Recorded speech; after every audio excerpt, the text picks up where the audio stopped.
Spiderweb Stitch here. So I've laid down some little spokes to begin with to be your arms of the web, and so I've done this by going out and then back into a point rather than having a crossover, just because if you've got a loose middle it's possible, but it's a bit more difficult. So doing it this way is more stable. But if you want to do it with a loose middle, say if you're covering a hole, you can do it. You just need your first few center wrapping stitches that I'm doing here to just be done a bit more gently.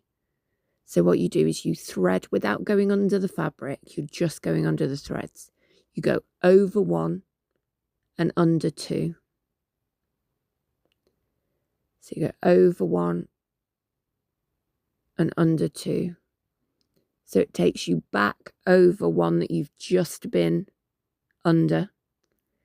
So your needle goes back down the center two spokes that you've gone under.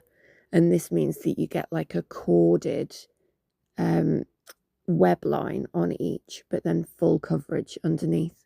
You can push your stitches close to the center to make it really tight and thick, or if you want a looser, more spiderwebby effect, you can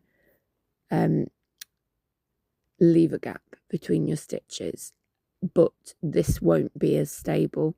So if you're going to do that, I would recommend just catching the fabric underneath. It's a long process, but it's quite good for the top of poppy seed heads, for flower center middles, or what you can do is use it in a shape, so not just a circle, but to do the spokes in like a fan shape, and you can create fans, leaves, and petal shapes that have this coverage, where instead of going round in a circle, you go back and forth on yourself.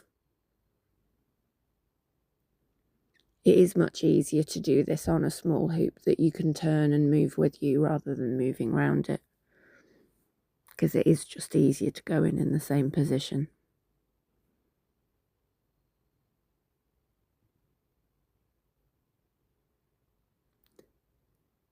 You might also see that this is the first video that I've flipped back the normal way because I didn't realise I'd mirrored them all. Sorry.